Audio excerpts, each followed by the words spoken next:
Not every thought that enters your mind is really yours. Let me repeat that. Not every thought that enters your mind is really yours. These words echo in the chambers of my being, serving as a mantra that has reshaped my life's journey. Especially when I found myself immersed in the vibrant yet tumultuous world of motherhood. Is this feeling truly mine? Or where is this emotion originating from? For instance, walking into the house after a particularly trying day, I'd often feel a surge of anger welling up inside me.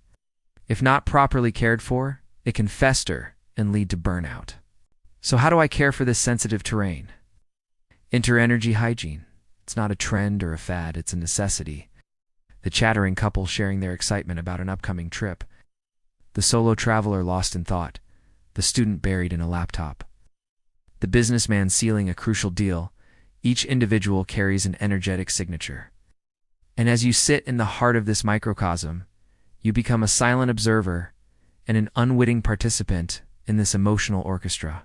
Much like we brush our teeth to maintain physical health, we must cleanse our energy to sustain our emotional and mental well-being. Here, the weight of history presses down on you, making it hard to breathe, to think, to feel anything but an oppressive sense of sadness. In such moments, you're not merely present in the room. You become a vessel through which the room's sorrow flows. It's as though you're revisiting someone else's pain, reliving their heartache as if it were your own. Yet upon introspection, I realized that the anger wasn't sparked by anything I'd personally encountered. They're your body's and mind's SOS signals, urging you to tend to your energetic garden before the weeds of external emotions choke your inner blooms. In the grand tapestry of existence, you are a radiant thread, interwoven with countless others. But the beauty of this tapestry lies in the unique vibrancy that each thread brings. When you lose sight of your color, your energy hygiene falters, and the tapestry loses its luster.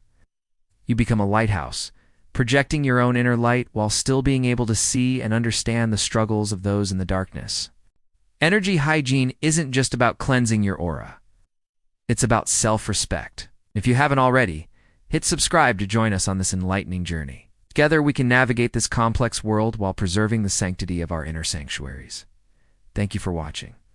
Yes, empathy is a beautiful quality, but it shouldn't come at the expense of your own essence. Anything and anyone can enter, disrupting the harmony within.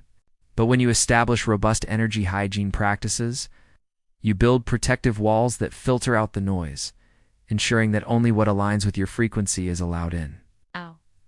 You are allowed to feel, to understand, and even to share in the emotions of others without becoming their repository. It's about recognizing that you are a co-creator of your emotional landscape, and you have the right to paint it with the colors of your own choosing. It's about recognizing that you are deserving of a life filled with purpose, passion, and the freedom to express your unique energetic signature to the world. It's about acknowledging that you hold the sacred flame of your own existence, and it is your duty to protect it. It's a subconscious process that happens on a deeper, more instinctive level. Until you step back and introspect, you're none the wiser. Absorbing other people's energies isn't always a passive experience. Sometimes it can be a deliberate act of empathy and understanding. Think about those times when you've held someone's hand, looked them in the eye, and truly listened to their tale. Amidst the gentle murmur of conversations, you find yourself seated across from a stranger. You're taking in their emotions, their mannerisms, their very essence, and here lies the crux of the matter. Recognizing the signs that you're energetically overloaded is the first step towards reclaiming your inner sanctuary. It's like noticing that your car's engine is overheating. If you ignore the warning lights, the damage could be catastrophic. But if you pull over and address the issue, you can get back on the road with a renewed engine. You're stepping into their shoes and feeling the contours of their journey. It's in these profound acts of human connection that the lines between your energy and theirs become beautifully blurred. You feel their joy as your own, their pain as a shared burden. It's as if your bodies become vessels through which understanding and compassion flow. As the minutes pass, you notice that your mood shifts, your thoughts become clouded, and you feel an overwhelming urge to leave. What you didn't realize is that you inadvertently absorbed the subtle energies of the space around you.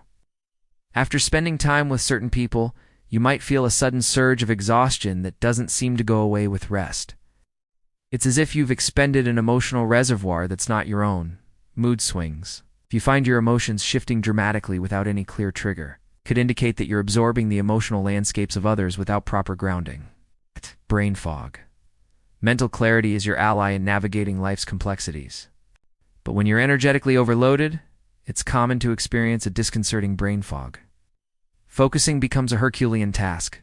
Decisions feel monumental, and the simplest of tasks require Herculean efforts. Emotional repulsiveness. Imagine pushing a swing.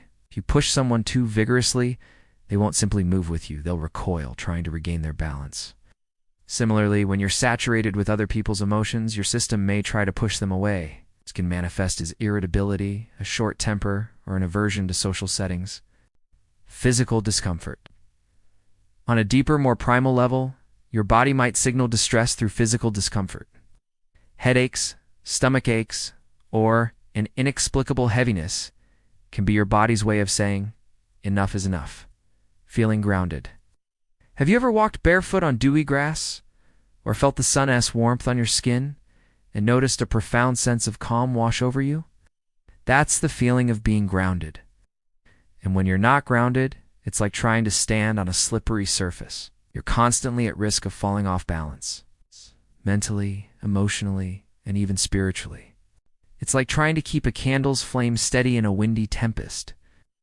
And then there are moments when the energy in a place is heavy, like the air itself is thick with unspoken emotions. Imagine sitting in a room where the walls seem to whisper tales of past arguments and resentments, where the very furniture bears witness to tears shed and promises made. The coffee shop, while seemingly ordinary, is a nexus of human experiences. Each corner holds the echoes of countless interactions, joys, worries, and dreams. It was a residue, an energetic echo of my children's frustrations that had somehow become my own.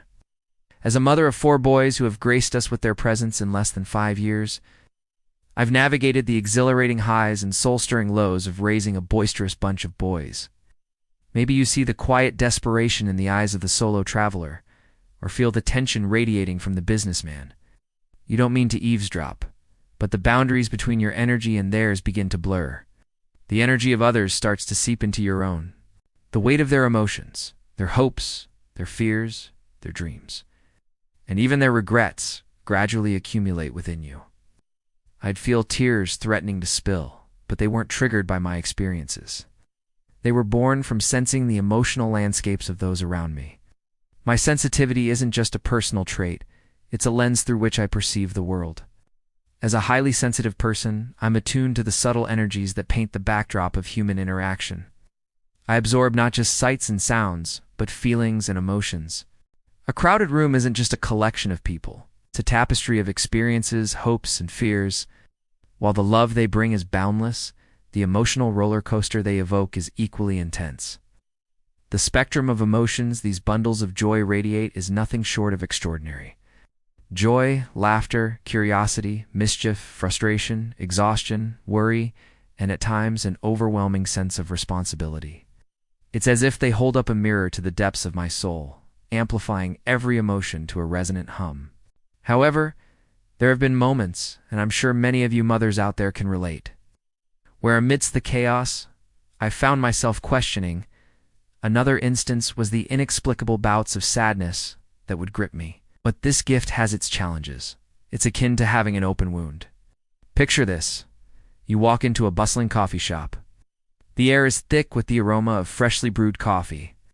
In this seemingly innocuous setting, a myriad of emotions intertwine, creating an energetic tapestry that can both invigorate and overwhelm. Maybe you're drawn to help.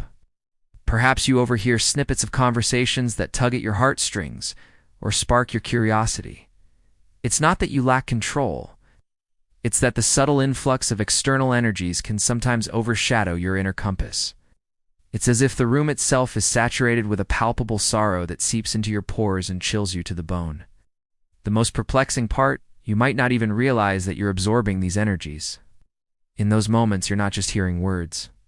In the intricate dance of human interaction, the question isn't whether you'll absorb someone's energy, but how deeply will you allow yourself to connect? Here are a few telltale signs to look out for. Unexplainable fatigue.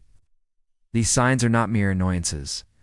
Just as a candle needs tending to keep its flame alive, your energy needs care to maintain its purity. In the midst of this intricate web of human connection, it's essential to remember that you are not a sponge. When your energy hygiene is neglected, it's like living in a house without doors. And here's the transformative truth. By upholding your energy hygiene, you don't diminish your capacity for empathy. Instead, you enhance it. In the end, energy hygiene isn't a selfish act. It's an act of self-love. If this video resonates with you, give it a thumbs up and share it with someone who might benefit from these insights.